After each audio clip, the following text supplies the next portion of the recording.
We've got Justin Winson with us this morning. Thank you for being here. Thanks for inviting me up. Yes. Beautiful day. Welcome to Boise. Yeah. I know you had to leave the beautiful hamlet of Twin Falls, so welcome. You know, I'm jealous. You guys stay a little warmer up here, so your flowers are coming out a little quicker than we do down here in Twin Falls. So you guys get a little warmer than we do down there in the Yes, well, I do both Boise and Twin Falls, so I can tell you that sometimes it's nicer in Twin Falls as well. I agree. When they have the inversions here in Boise, well, sometimes it's nice to be in the Magic Valley. Yeah, well, you're winning the day. How's that? So that's right. So I just get to decide which place is better for me than that particular day. So it's nice to do that. Justin, thank you so much for being here. You're a well-respected real estate agent in the Magic Valley.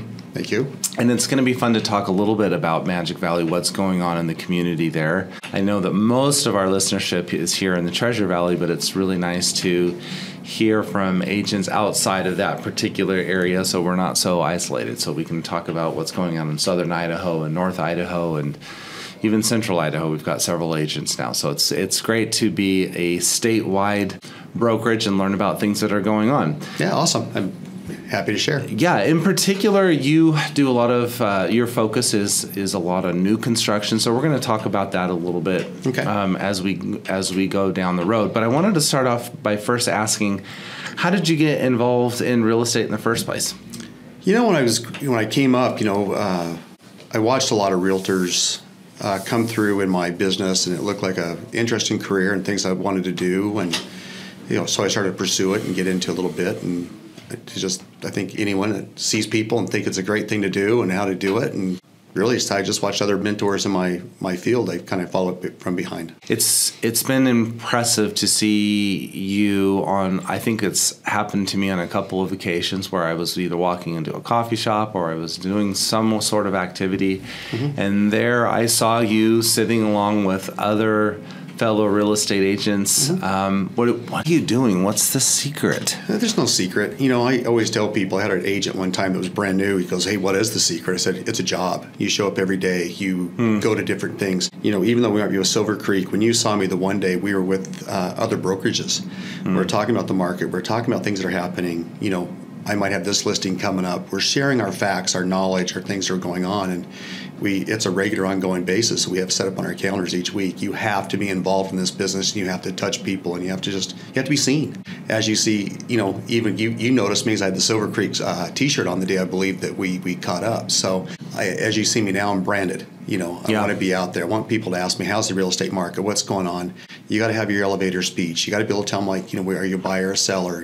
Explain. You got to be able to talk about the market. And that's why I try to make sure I'm involved in the community and do everything I can and be an involved realtor and an advocate for my industry.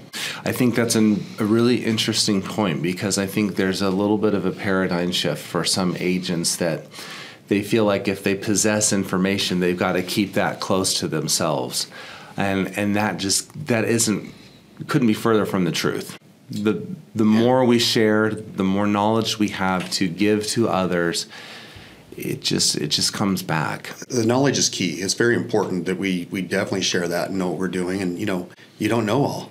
And if you're not learning every day, you're not proceeding and going forward, and you have to love what you do. And so I do like talking about real estate, and I've done it for a very long time. And I'll stop when I don't love it anymore. I love what I do, and I love the people I work with, even if they're not in our office. I make sure I'm involved with those entities and those communities and everything that we do throughout the valley. Right. I've often get questions from real estate agents that are just coming into the industry, and they make the comment, are there too many real estate agents within our state? And I think that is a very loaded question. Absolutely. There are plenty of real estate agents that aren't doing anything. For sure. But every agent that I have ever met that is working it on a daily basis and participating in these type of activities, these coffee meetings, they are always successful. So there's always room, in my opinion, for real estate agents that want to take the job seriously and make it a full-time proposition. No, I agree, 100%. And do you fear having more and more real estate agents coming into the state, or is that something you don't even worry about? I don't. I mean, I've done this since, 2000, and I've watched them come and go and what they do. You got your hobbyist realtors and you got your full-time realtors. And they're good. I like to mentor when I can and do what I can to bring people up and, share the knowledge. Our Twin Falls office, Krista Deacon's amazing, and, Aaron's amazing, and everyone in the whole company is amazing. We have many brokers down there you can talk to, but we always make sure that they know that Krista's our designated broker. We can answer the questions for them and go through the things. I mean, every day our industry is changing, everything that's going on, and I don't always know. But you have to be able to follow up the education, know what's going on, and follow up and ask questions. Those are the ones that will really succeed, that will ask the questions about the industry, because it's never the same thing over and over and over. We're constantly changing with lending industries, real estate industries, forms, contracts, laws, all sorts of things that go into our business that you must stay maintained on to be a better advocate for your client. Okay, so then let me ask you the question. What is going on in the Magic Valley? I think it's the same as everywhere around. I mean, you've got, interest rates. They want to come down. We have a great inventory, lots of building going on. There's lots of inventory to choose from. The biggest thing people are talking about right now is they want the rates to lower. Well, if the rates lower, the prices go up. So it's just kind of a maintain steady. I think right now, I think the buyers are in key position right now because they can go and still negotiate something with closing costs and things like that. As we go into spring, every year since I've done it since 2000, the buyers have always had the edge going into those type of things. But as the year goes on and things start to move, and people are getting excited. They got vitamin D in their system. They're getting ready to get out and buy houses. So it's going to start shifting back to an even playing field. But right now, the buyers have a little bit of an upper edge, I believe. Where's the growth right now happening within the Magic Valley? It's all over. You were seeing a lot of houses out south of town go because it's first-time home buyers. Town of Twin Falls, south of town, out by the airport. Those houses out there, 350 to 400 is a really good starting point. Jerome's doing very well. Kimberly was really high for a while. We've got an overabundance of homes over there just recently. But the whole Magic Valley as a whole is blossoming very well. And I don't really focus outside my bubble. I try to stay within the Magic Valley. You won't see me up in Boise, Idaho. I refer those out. I think the markets are definitely different. But I think those areas that we're staying into, Twin Falls is really populating very well in the Jerome area. And right now it seems south of Twin Falls is doing very, very well. Because it's affordable housing. It's under that $400,000 range. Okay, so you can still get a home in the Magic Valley, a new home for $400,000 or less. So talk to me a little bit about that. How is that even possible? I just think some of these developers bought ground at a really good price. The housing, the prices have not really increased as much as you would have thought as January 1st. So we typically see that come into play. The land costs are still for lots down in Twin Falls. They're probably midstream about $80,000. Okay. So it allows the land cost. A lot of these places we're seeing lands get them to $125,000, $150,000, and so that's where we really have the value in being able to get a house under $400,000. Well, we do have a lot of people with the finishes down in Twin Falls. I mean, they're really, the builders stepping up their game. Anytime you have competition and builders out there, you are seeing higher end finishes. You're not seeing the hardboard masonite. You're not seeing the vinyl siding as much. You're seeing these guys step up, like in Jerome, for instance, that subdivision represent over there. They're full stucco, they're granite, they're quartz, they're LVP. I mean, they're putting good finishes in there. Their fences, landscape, they're coming turnkey. The other builder out south of town compared to the other ones out south of town, I mean, he's full stucco. Quartz, custom cabinets, roll-in showers, they're tile. Water softeners are included. Refrigerators are included. I mean, they're turnkey in these houses. I mean, the competition in the building industry has really stepped up the finishing touches, and the end consumer is really benefiting from this. What gives you the most joy and satisfaction in practicing real estate? Getting to the finish line. I mean, you have so many things in there that, with first-time home buyers, the education of first-time home buyers, showing them how you buy a home, how they can afford it. People that are selling a house because they're having their first child. They got to get a bigger house. You got the ones that had to downsize. That's the joys when you see them when they're changing their life, and it's improving their life for a different thing that they might be going to. They might become an empty nesters now, but they're getting a single level where they're getting to enjoy their more time and travel and do things that they've been waiting for. They're a first-time family that need that 4 or 5 bedroom to upgrade from where they were before, and watching them get their lifestyle and get it going. That's the satisfaction and be able to do it, and then step them through the process of knowing the loan applications, knowing the home inspectors, being able to get through, have the handyman to fix those things for them. Getting to the finish line, all the things that people don't see in a real estate transaction that make it easy for them to get through the whole process. many of our agents probably are unaware that you have you're named the Justin Winson Group in Twin Falls. There is not a day that I don't meet with an agent that is contemplating starting up their own group or team.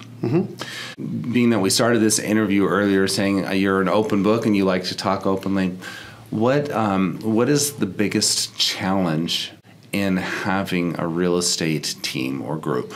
Being able to make sure that I have a team that is focused on what they specialize in, making sure that I have the time to sit down with them and explain things that they might be doing. So I try to mentor with newer agents when they come in, to when they're in the field, they represent me as well and our values of what we do as a team. I want to make sure they're educated. If they don't know, I'm going with them on those appointments, and we're stepping through the processes, whether it's paperwork or they're having a bad time with a home inspection and understanding the RE10 and how they do it.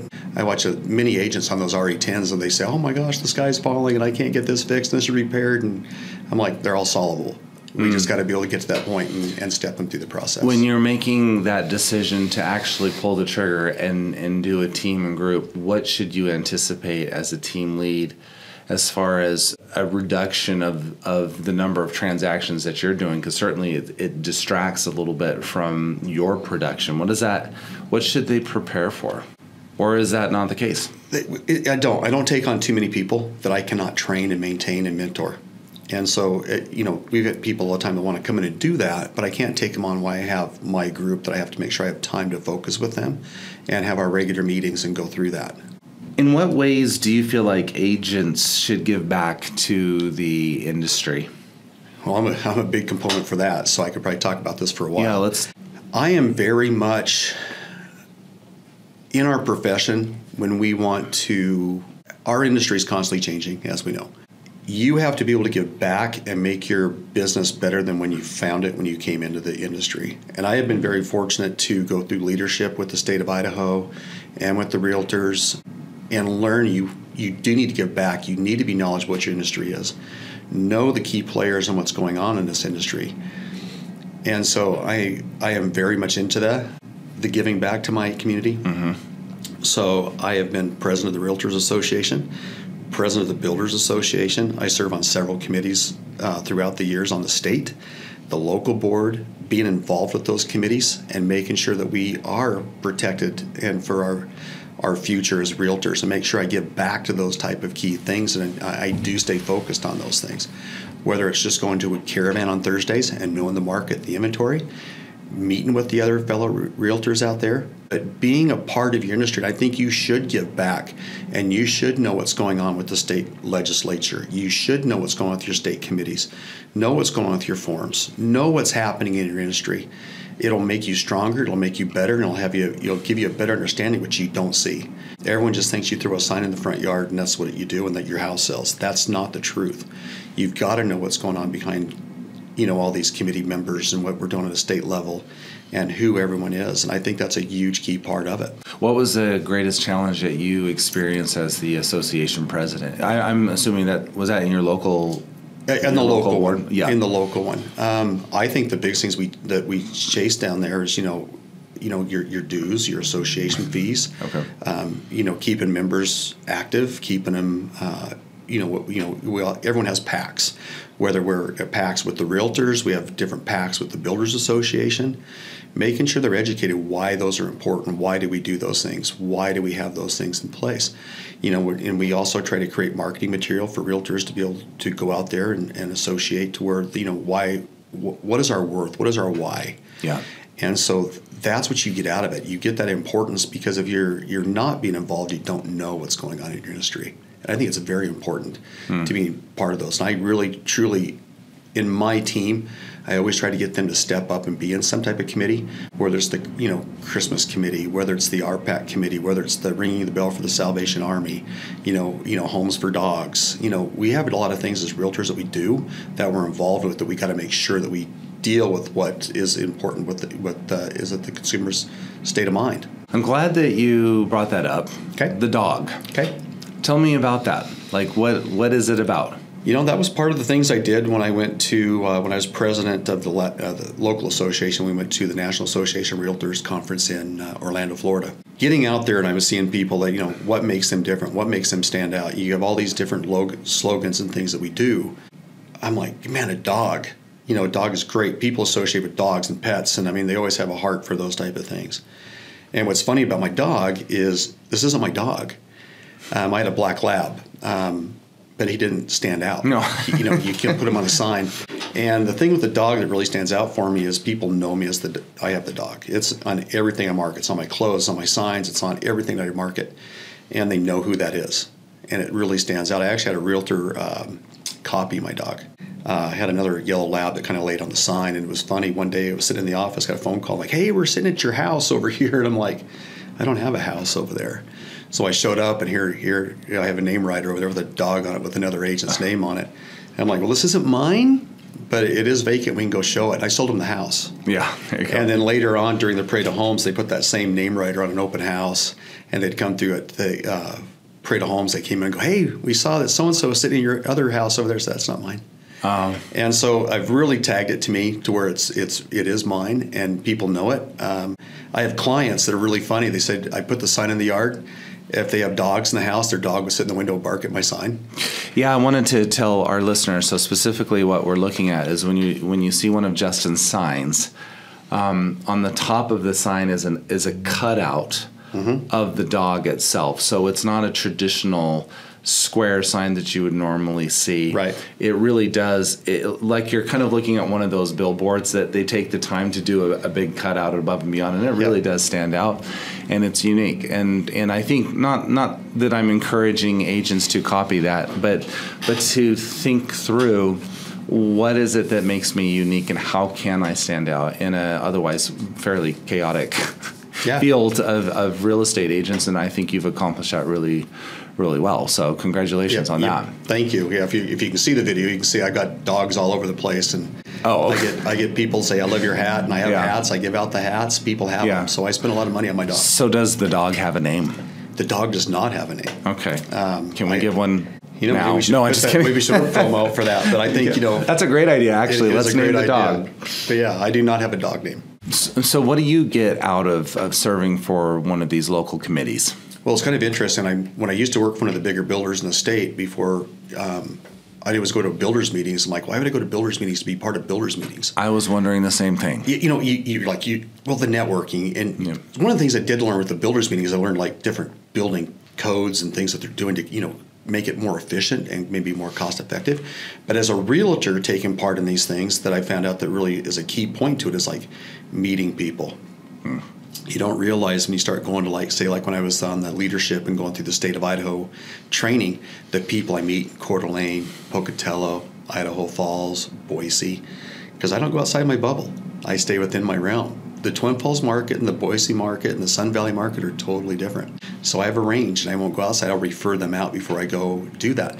But just this last week, and just ironically, I had to be a Silvercreek agent that remembers me from a GRI class from 5 years ago, reached out and said, hey, I have a referral down in Twin Falls. Do you want to take it? Well, absolutely.